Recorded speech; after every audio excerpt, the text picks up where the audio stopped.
தேவநேசன் வாழ்க்கையில் மிக நொந்து போனதன் பின்னரே ஓரளவு நல்ல நிலைக்கு வந்தான் என்று தான் சொல்ல வேண்டும். இருந்தாலும் அவனது கடுமையான முயற்சி அத்துடன் நின்று போய்விடவில்லை என்று தான் சொல்ல வேண்டும்.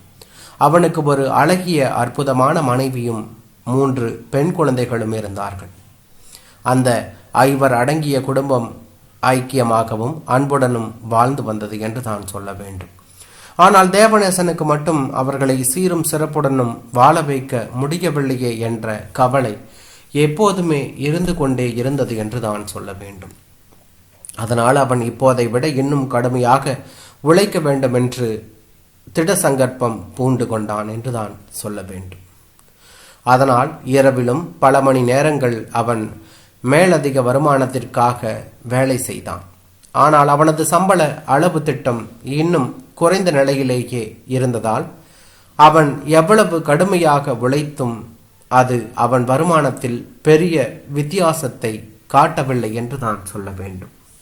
அதனால் அவனுக்கு ஒன்று மாத்திரம் மிக தெளிவாக விளங்கியது.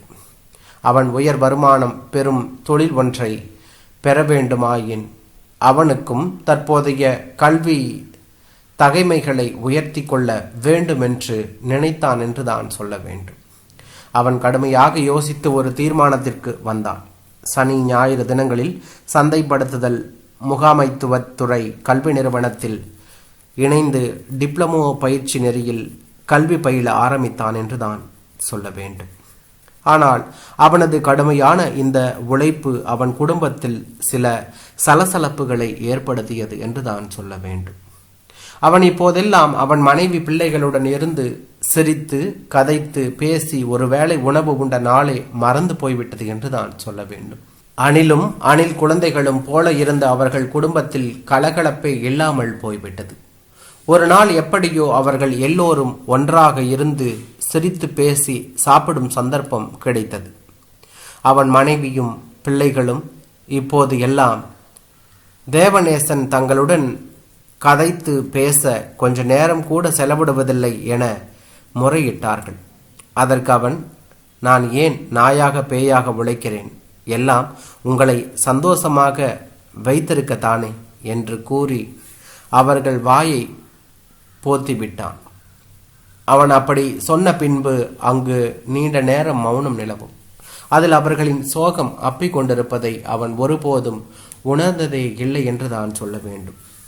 அவர்களுக்காக தானே இவ்வளவு கடுமையாக உழைக்கின்றேன் என்று அவன் சமாதானம் சொல்லிக் கொள்வான் என்று தான் சொல்ல வேண்டும். ஒருவாறு அவன் 2 வருடங்களில் சந்தைப்படுத்துதல் முகாமைத்துவை டிப்ளமோ பாடநெறியை பூர்த்தி செய்தான். எல்லா பாடங்களிலும் அவனுக்கு டிஸ்டிங்ஷன் பாஸ் கிடைத்திருந்தது என்று தான் சொல்ல வேண்டும். அவனுக்கு கிடைத்த பேறுகளை கொண்டு அவனது நிறுவனம் சந்தைப்படுத்துதல் நிறைவேற்ற உத்தியோகத்தர் பதவியை வழங்கியது. அவன் முன்னர் சம்பாதித்தை விடவும் 2 மடங்கு வருமானம் கிடைத்ததில் அவன் எல்லையற்ற மகிழ்ச்சி அடைந்தான் என்று தான் சொல்ல வேண்டும். அவன் தன் மனைவிக்கும் பிள்ளைகளுக்கும் நல்ல உணவும் ஆடை துணிமணிகளும் வாங்கி கொடுத்தான். அவர்களும் சற்றே மகிழ்ச்சி அடைந்தார்கள் என்று தான் சொல்ல வேண்டும். இருந்தாலும் அவர்கள் இப்போதும் ஒரு சிறு பிளாட் வீட்டில் வாடகைக்கே கூடியிருந்தார்கள். அது அவர்களுடைய இடவசதி குறைந்ததாகவே இருந்தது. சொந்த பந்தங்கள் கூட அழைத்து ஒரு வேளை சோறு போட முடியவில்லை என்ற கவலை அவர்கள் எல்லோருக்குமே இருந்தது என்று தான் சொல்ல வேண்டும். அடுத்து அவனது இலக்கு எல்லாம் வெள்ளவந்தையில் கொண்டமோனியம் வீடமைப்பு திட்டத்தில் ஒரு விசாலமான வீட்டை சொந்தமாக வாங்கிவிட வேண்டும் என்பதுதான். அதற்கு அவனுக்குள்ள ஒரே வழி சந்தைப்படுத்துதல் முகாமையாளராக பதவி உயர்வினை பெறுவதுதான். அந்த நோக்கத்தினுடைய அவன் ஒரு பட்டதாரி என்ற தகைமையை பெற்றிருக்க வேண்டும் என்றுதான் சொல்ல வேண்டும். அவன் மீண்டும் தனிமையிலிருந்து கடுமையாக யோசித்தான். எவ்வாறு இந்த வயதில் ஒரு முகாமைத்துவ பட்டதாரியாவது? அவன் தன் நண்பன் ஒருவனிடம் ஆலோசனை கேட்டபோது அதற்கு சிறந்த இடம் திறந்த பல்கலைக்கழகம்தான் என்ற பதில் வந்தது. வேறு இடங்களில் செலவு அதிகம் என்று கூறினார்கள். அவன் விரைவிலேயே திறந்த பல்கலைக்கழகத்தில் தன்னை ஒரு முகமைத்துவ பட்டதாரி மாணவனாக பதிவு செய்து கொண்டான் என்றுதான் சொல்ல வேண்டும். அவன் மறுபடியும் கடுமையாக உழைக்க ஆரம்பித்தான். அவன் மனைவி பிள்ளைகளுடன் இருந்ததிலிருந்து உரையாடுவது கூட இல்லாமல் போய்விட்டது என்றுதான் சொல்ல வேண்டும். இரவு வெகு நேரம் கழித்து வீட்டுக்கு வரும் அவன் மிக அதிகாலையிலேயே எழுந்து போய்விடுவான். அவன் மனைவியும் பிள்ளைகளும் அவன் செயல் கண்டு மிகவும் கவலை அடைந்தார்கள். எப்போதாவது ஒரு சந்தர்ப்பம் கிடைத்தபோது அவனிடம் அவர்கள், ஏனப்பா இப்படி இரவு பகல் பாராது உழைக்கிறீர்கள், எங்களுடன் ஒரு நாள் சந்தோஷமாக இருக்கக்கூடாதா என்று கேட்டபோது அவன் வளமையாக அவர்களுக்கு கூறும் பதிலையே கூறினான். இன்னும் கொஞ்ச காலம்தான், பொறுத்து கொள்ளுங்கள், நமது எல்லா பிரச்சனைகளும் தீர்ந்து போய்விடும். நான் இன்னும் உங்களை நல்லா வைத்திருக்கத்தானே உழைக்கிறேன் என்று அவர்களை சமாளித்து விடுவான் என்று தான் சொல்ல வேண்டும். அவர்களும் வேறு வழியின்றி பொறுத்து கொள்வார்கள். அவர்கள் என்னதான் கெஞ்சி கேட்டுக்கொண்டாலும் அதனை அவன் செவியில் போட்டுக்கொள்ள மாட்டான் என்பதும் அவர்களுக்கு தெரிந்ததே என்றுதான் சொல்ல வேண்டும். மனைவி மகள்களுடன் மகிழ்ச்சிகரமாக பொழுதை கழிக்க முடியவில்லையே, அவர்களுடன் 4 வார்த்தை சந்தோஷமாக பேச முடியவில்லையே என்ற ஆதங்கம் தேவநேசனுக்கும் இல்லாமல் இல்லை என்றுதான் சொல்ல வேண்டும். எனினும் அவன் தன் இளமை காலம் முழுவடைவதற்குள் தன் அவாவை நிறைவேற்றி கொள்ள வேண்டுமென்று கடும் பிரயத்தனப்பட்டான். அத்தகைய முயற்சியில் அவன் உடல்நிலை, மனநிலை என்பவை எல்லாம் பாதிக்கப்படுகின்றது என்பதெல்லாம் அவன் கொஞ்சம் அக்கறை கொள்ளாத விடயங்கள் என்றுதான் சொல்ல வேண்டும். அப்போது நெஞ்சு வலித்த போதும், இறுக்கி பிடிப்பது போல வலி ஏற்பட்ட போதும் அதெல்லாம் சாதாரணமானதுதான் என்று தன்னையே சமாதானம் செய்து கொண்டு கவலையை நினைப்பிலிருந்து அகற்றி கொண்டான் என்றுதான் சொல்ல வேண்டும்.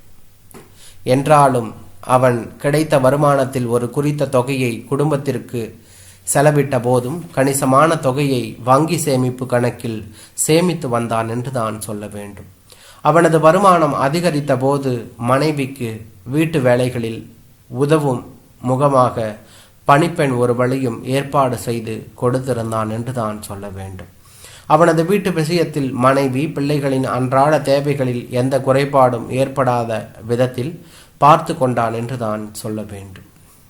அவன் ஒரு மாதிரியாக தனது வழக்கமான தொழிலையும் மேலதிக வேலையையும் செய்து கொண்டே சனி ஞாயிற்றுக்கிழமைகளில் திறந்த பல்கலைக்கழகத்தில் படித்து தனது முகாமைத்துவ பட்டப்படிப்பை பூர்த்தி செய்தான். அவன் தனது மேற்படிப்பில் காட்டிய அக்கறையையும் தொழிலில் காட்டிய கடும் உழைப்பையும் கருத்திற்கொண்ட நிறுவனம் அவன் எதிர்பார்த்தபடியே பொது முகாமையாளர் பதவியை வழங்கி உயர் சம்பளத்தையும் வழங்கியது என்று தான் சொல்ல வேண்டும். அதற்கு மேல் அதிகமாக வருடத்தின் சிறந்த ஊழியர் என்ற பட்டத்தையும் வழங்கி கௌரவித்தது என்று தான் சொல்ல வேண்டும். அதன் பின்பு சில காலத்திலேயே அவன் எதிர்பார்த்தபடி வெள்ளவத்தையில் ஒரு கொண்டமோனியம் உயர்மாடி கட்டிடத்தில் நன்கு விசாலமான வீடு ஒன்றை தன் மனைவியின் பெயரில் தேவநேசன் வாங்கினான். அவர்கள் நண்பர்கள் உறவினர்களை கூட்டி விருந்து உபச்சாரம் ஒன்றை வைத்து புது வீட்டில் குடியேறினார்கள். வானுயர்ந்த அந்த பலமாடி கட்டிடம் வெள்ளவத்தை கடற்கரையை பார்த்தவாடு அமைந்திருந்தது.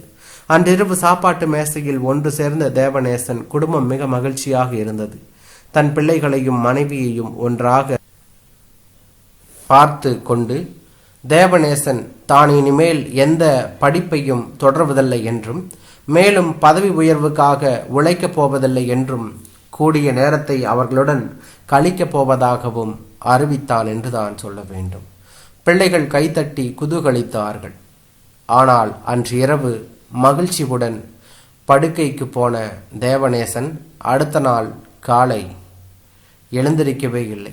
படுக்கையிலேயே அவன் உயிர் பிரிந்து போயிருந்தது என்றான்.